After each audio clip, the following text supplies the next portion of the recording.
پیارے بچوں، ایک دفعہ کا ذکر ہے کہ ایک چھوٹی بچی جس کا نام پویا تھا، جس کے بابا بچپن میں ہی ایک حادثے میں دنیا سے چل بسے اور وہ اپنی ماں کے ساتھ رہا کرتی تھی۔ اس کی ماں لوگوں کے گھروں میں کام کر کے پویا کو پال رہی تھی۔ پویا دن کو اسکول جاتی اور شام کو ماں کے ساتھ مختلف گھروں میں کام کرنے کے لیے جاتی۔ پویا بہت ذہین اور بہت اچھی بچی تھی۔ مختلف بچوں کو دیکھ کر اس کا بھی دل کرتا کہ وہ بھی بہت سارے کھلونوں سے کھیلے۔ جب بھی وہ ماں کے ساتھ جایا کرتی تھی تو راستے میں ایک دکان پر اسے نیلی آنکھوں والی بڑی سی گڑیا نظر آتی اور پویا ہمیشہ اس گڑیا کو لینے کے بارے میں سوچتی۔ پویا کو وہ گڑیا اتنی زیادہ اچھی لگتی تھی کہ جب بھی وہ کہیں جاتی تو وہ گڑیا کو لینے کے خیالوں میں کھو جاتی۔ جب بھی وہ سوتی تو خواب میں اسی گڑیا کو دیکھتی۔ لیکن جب ایک دن اس نے ماں کے ساتھ جا کر دکاندار سے گڑیا کی قیمت پوچھی تو دکاندار نے کہا کہ یہ گڑیا تو بہت مہنگی ہے، اس کے لیے تو تمہیں 2000 روپے جمع کرنے پڑیں گے، تب کہیں جا کر تم یہ گڑیا لے سکو گی۔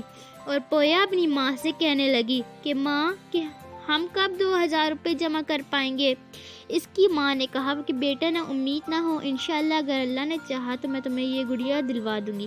لیکن ایسا ہوا کہ پویا کی ماں بیمار پڑ گئی اور بستر سے جا لگی۔ اب پویا کے لیے گھر کو سنبھالنا اور اپنی پڑھائی جاری رکھنا اور گھر کا خرچہ چلانا بہت مشکل ہو چکا تھا۔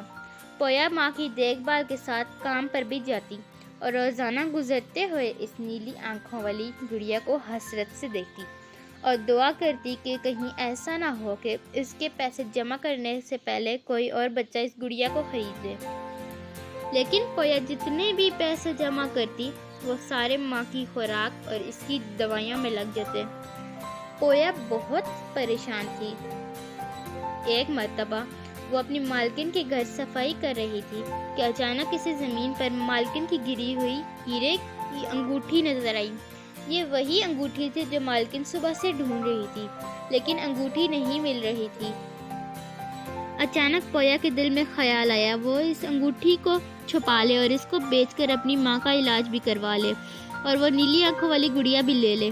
لیکن دوسرے لمحے اس کے ذہن میں خیال آیا کہ یہ کام تو اچھا نہیں، یہ تو شیطان کا راستہ ہے، میں کسی کی چیز چرا کر اپنی خواہش کو پورا کر لوں۔ بس اس نے فوراً ہی سوچا اور اس انگوٹھی کو لے کر اپنی مالکن کے پاس گئی اور مالکن سے کہنے لگی کہ مالکن یہ آپ کی قیمتی انگوٹھی بیڈ کے نیچے زمین پہ گری ہوئی تھی۔ جب مالکن نے دیکھا تو وہ حیران ہوئی کہ ہاں یہ تو میری ہیرے کی انگوٹھی ہے جو رات کو کھو گئی تھی اور صبح سے مجھے مل نہیں رہی تھی۔ اس نے پویا کو قریب بلایا اور کہا کہ اے ایماندار بچی، تم کتنی چھوٹی ہو اور کتنی اچھی بچی ہو، بتاؤ میں تمہاری کون سی خواہش پوری کر سکتی ہوں؟ پویا بولی کہ اگر آپ میری مدد کرنا چاہتی ہیں تو میری ماں کا علاج کروا دیجیے اور مجھے ایک نیلی آنکھوں والی گڑیا دلوا دیجیے۔ مالکن نے اس بچی کو نیلی آنکھوں والی گڑیا بھی دلوائی اور اس کی ماں کا علاج بھی کروایا۔ اب پویا گڑیا پا کر بہت خوش ہے۔ تو دیکھا پیارے بچوں کہ کس طرح پویا نے اپنی ایمانداری کی بنا پر مالکن کو خوش کیا اور اللہ تعالیٰ نے اس کی خواہش کو بھی پورا کر لیا۔ تو پیارے بچوں، کیسی لگی آپ کو یہ کہانی؟ اگر کہانی اچھی لگی ہو تو چینل کو سبسکرائب کریے گا۔ شکریہ۔